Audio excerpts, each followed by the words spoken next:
जीव स्वयं नित्य निरंतर कर्मों के जाल को रच रहा है और अपने आप को बांध रहा है। आपको मुक्त होना है, बंधना नहीं है।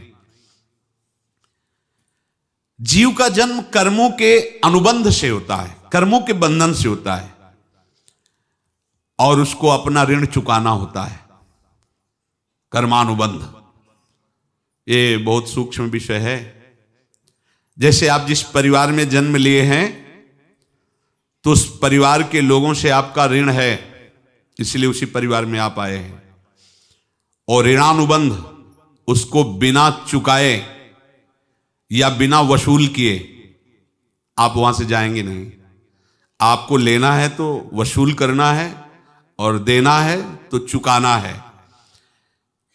ये पूर्व के जन्मों से निश्चित किया गया है। जैसे किसी के यहां पुत्र हुआ, जन्म से ही पैसा खर्चा शुरू हुआ, जो बड़ा हुआ तो उद्दंडता के द्वारा मार पूरे परिवार को क्लेश पर क्लेश देता चला जा रहा है। ये तुम्हारे कर्म का फल है। या ऐसे शक्तिहीन बुद्धिहीन ऐसे पागल पूरे जीवन सेवा करो, तुमसे अपना हिसाब चुकाने के लिए वो आया है।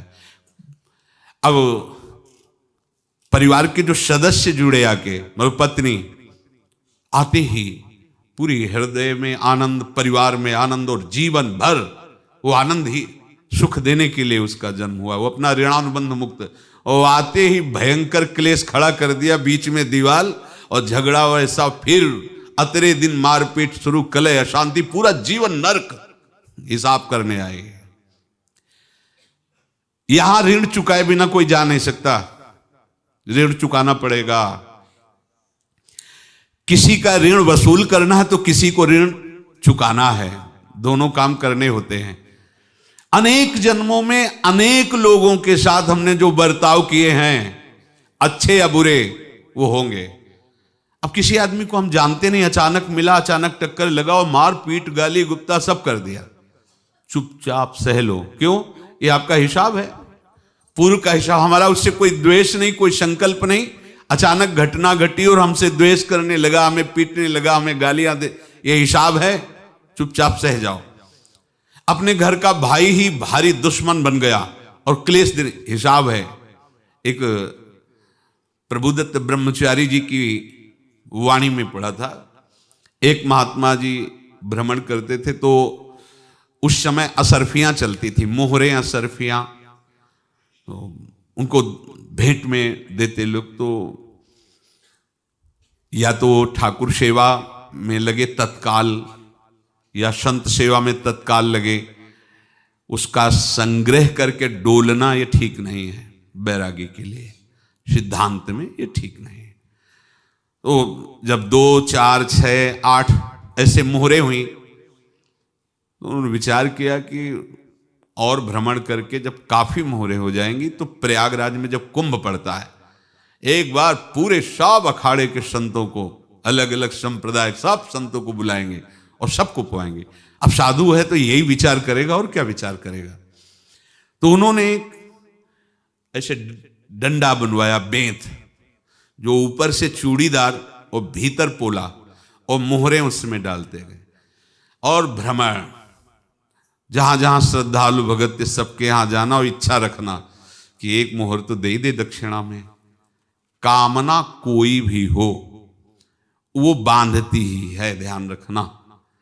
इसीलिए प्रभु जो चाहे वो करे, अपनी चाह नहीं रखनी चाहिए, अपनी चाह प्रभु की चाह में मिला देनी चाहिए।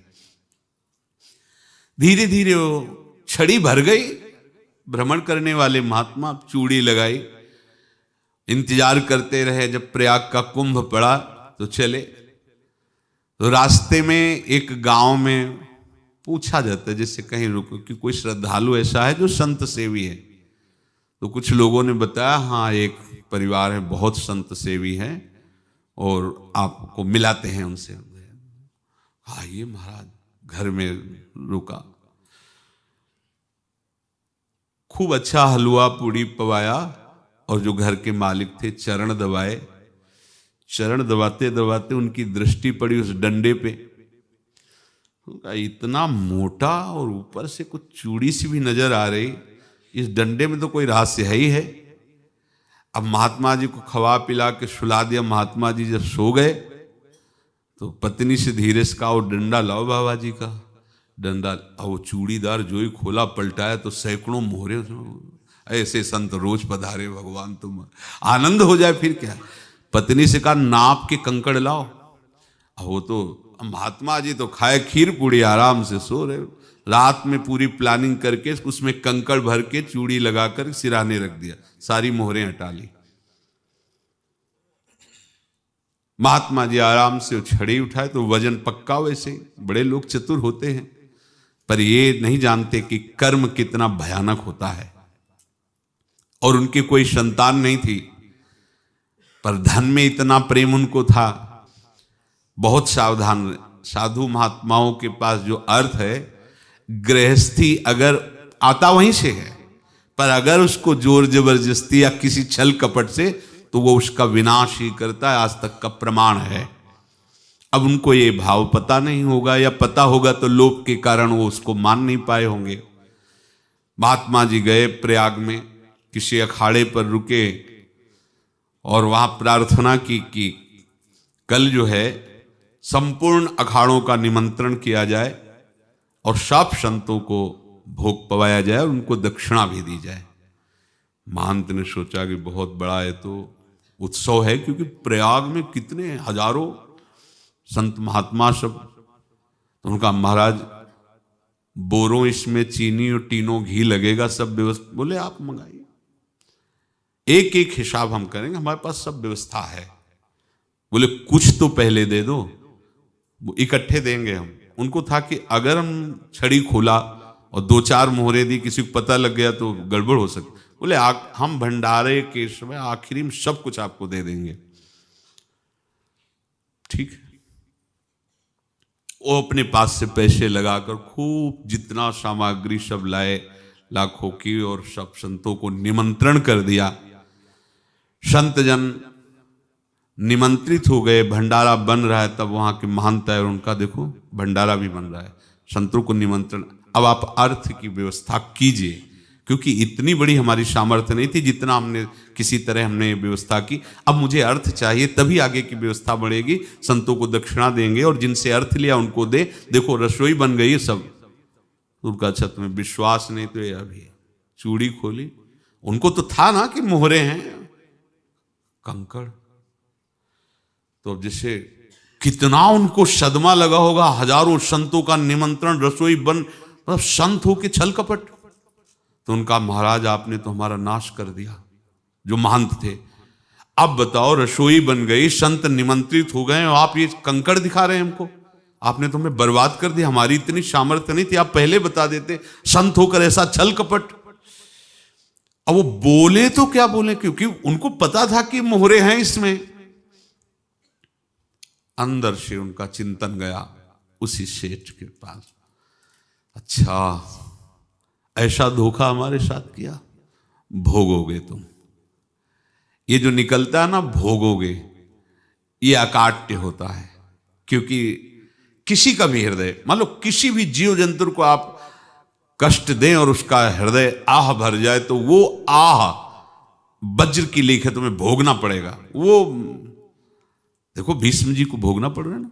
सांप को ऐसे धनुष की नोक से उठाया और बंबूल के कांटों के ऊपर फेंक दिया, कई दिन तक शेदा हुआ, वो आह भर करके मरा। तो आपको 6 महीने बाणों की सैया पर आह किसी की ना लेना जिंदगी में। कोई ऐसा कोई आह भर करके कह दिया तुम समर्थ हो, हम तो कुछ कर नहीं सकते, और अंदर से दुखी, फिर तुम्हारी सामर्थ्य काम नहीं करेगी, मिट्टी में मिला देगी। फिर ये तो संत थे और भगवत आराधना के लिए, संत आराधना के लिए ही ऐसा किए हुए थे। अब इनका कैसे मुंह दिखाएं, अब क्या करें। सुबह संत जन आएंगे, सबके बीच में हमारी कि देखो इन्होंने, अब क्या करें। गए और संगम में जाके छलांग लगाई, अपने प्राण त्याग दिए। अब उनके तो पास मोहरे थी और व्यापार बढ़ा, और 9-10 महीने बाद ही लड़का हुआ।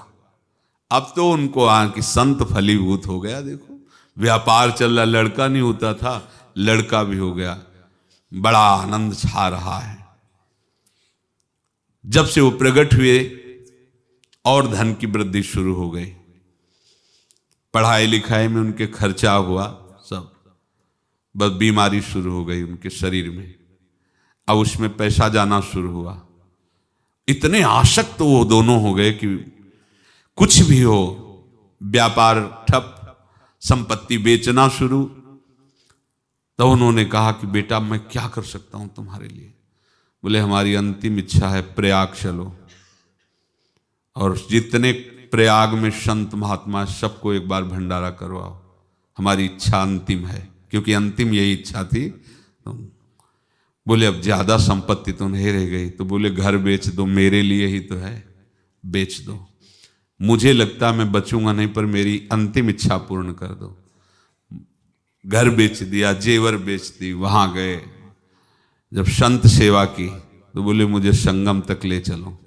संगम तक ले गए और बोले समझे तुम चुराए थे और हमने उसको छीना है, कुछ नहीं रह गया तेरे पास कुछ, अब केवल ममता और आसक्ति में जल कर मर और नरक प्राप्त कर। मैं वही महात्मा हूं जिसकी तूने मोहरे ली थी, शरीर छोड़ दिया।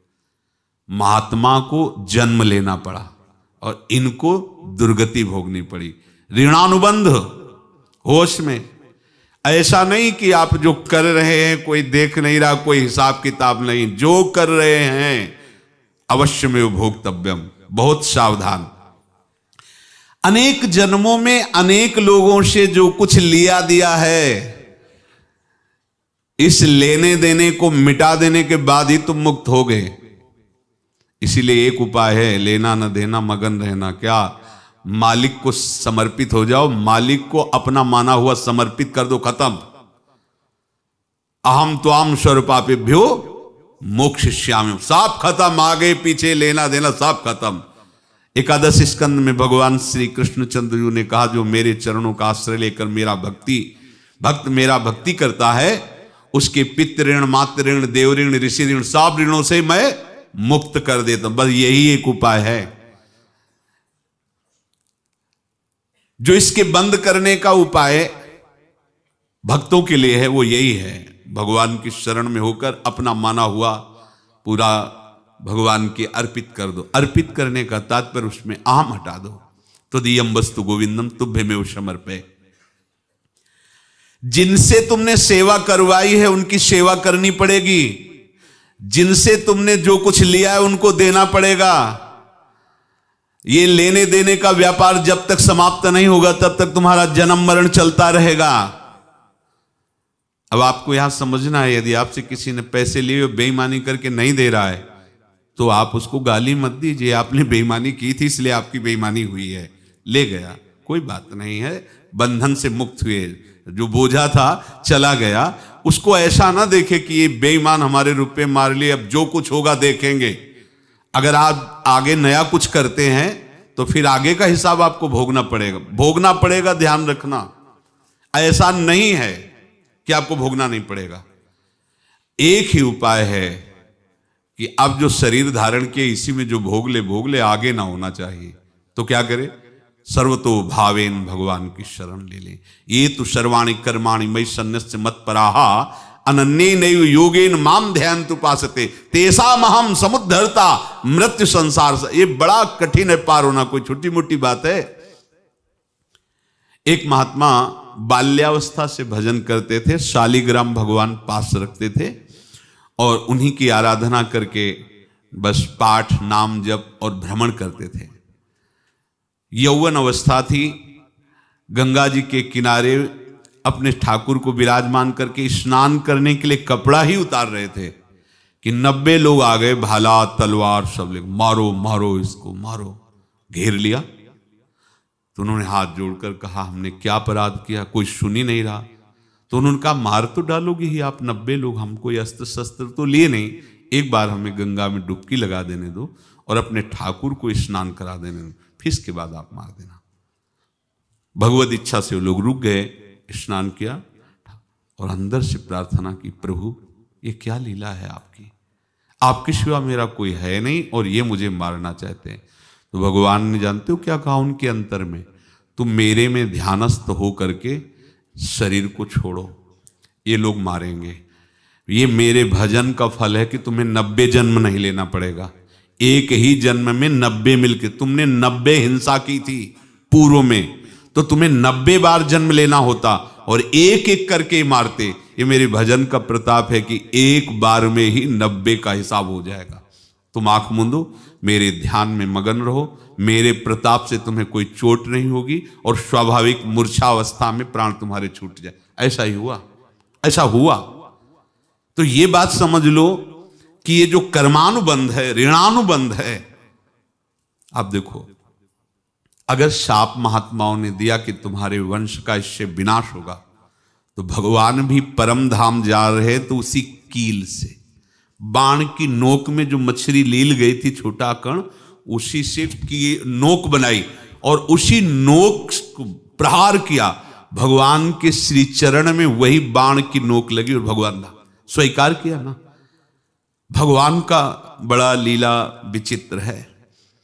अगर छुप करके उधर रामावतार में बात, तो इधर ऐसे स्वीकार किया है भगवान ने। ऐसा कहीं नहीं दिखाया कि मैं भगवान हूं तो मैं अपने लिए, ऐसा नहीं दिखाया। नारद जी का हित किया पर नारद जी ने श्राप दिया तो भगवान ने स्वीकार किया। बंदरों ने ही सहायता की, जैसा बोले थे वैसा। ये लीला इस शरीर में भोगनी पड़ेगी। हाँ, ज्यादा को कम में भुगता देंगे, पर अब अगला शरीर ना मिले इसके लिए सर्वतो भावेन भगवान के आश्रित हो जाए। जैसे आपने दुकान फैला रखी है तो उसमें दो काम होते हैं, लेना और देना। किसी को उधार दिया है तो हमें उसे लेना है, और कोई नगद देकर सामान ले रहा है तो उसे सामान देना है, या उधार लिया है तो हमें उधार देना है। अब अगर दुकान बंद करनी है तो तुम्हें देने वालों पर जोर देना है, लेने वालों पर जोर नहीं। लेने वाला तो जाओ हम क्षमा किया, समर्पित किया, हमारा कोई संबंध नहीं, खत्म हो जाए, वो खुशी हो जाएगा। लेकिन देने वाला तुम अगर दुकान भी उठा दोगे तो जहां भी रहोगे तुम्हारे पास वो आएगा, लाइए हमारा। तो देने पर नजर रखिए, जिसका जिसका हिसाब है वो आपके सामने आता जाए, हटाते जाओ। लेने पर नजर मत रखिए और दुकान फौरन उठा दीजिए, नहीं अगर लेते देते रहे तो चलता रहेगा। आगे चलकर कुछ लेना न देना, मगन रहना बस अपने प्रभु के चिंतन में। अब हम कैसे जाने कि किसको क्या देना है, हमें क्या पता? तो हम पूरा हिसाब जिनको पता है उनको दे देते हैं। समझ रहे हो? उनको पता है क्या लेना है क्या देना है, तो इनके पास पहुंच गए, सरकारी हिसाब से सब बराबर कर देंगे। हमको अपनी जिम्मेवारी इनकी चरणों में समर्पित कर देना है, तभी हम जीवन मुक्त होंगे। ये रहस्य की बात है। प्रभु कह रहे हैं, यस्य सर्वे समारंभाः काम संकल्प वर्जिताः ज्ञानाग्नि दग्ध कर्माणं तमाहु पंडितम बुधाः। जिसके संपूर्ण कर्मों के आरंभ संकल्प और कामना से रहित हैं, तथा जिसके संपूर्ण कर्म ज्ञान रूपी अग्नि से जल गए हैं, उसको ज्ञानी जन भी पंडित कहते हैं, बुद्धिमान कहते हैं। पूज्य श्री भाई जी महाराज कह रहे हैं, जैसे वहां ज्ञानाग्नि से दग्न कह रहे हैं, तो अपने वृंदावन वासियों का प्रेमाग्नि से सब कर्म संस्कार दग्न होते हैं। जिस समय आपके हृदय में भगवत प्रेम का प्रादुर्भाव होगा तो लेश मात्र कभी तुम्हें दुख नहीं भोगना पड़ेगा। प्रेम का प्रादुर्भाव होते ही दुख का नाश हो जाता है, महासुख। जब प्रेम का प्रादुर्भाव होगा तो समस्त पाप भस्म हो जाते हैं, अशांति नष्ट हो जाती है, संसार ज्वाला स्पर्श भी नहीं कर सकती है। जब भगवत प्रेम का प्रादुर्भाव होता है तो हो सकता है उस उपासक के जीवन में दुखों का पहाड़ टूट पड़े, परिवार खिलाफ, शरीर रोगी, अव्यवस्था, बहुत बहुत कुछ, सब कुछ। कह रहे हैं इतना सब होने पर भी उसके हृदय में कोई भी दुख नहीं होता। ऐसा सामर्थ्यशाली भगवत प्रेम है। भगवान के चरणारविंद का जिसके हृदय में प्रेम है, भारी से भारी दुख भी उनको विचलित नहीं कर सकता।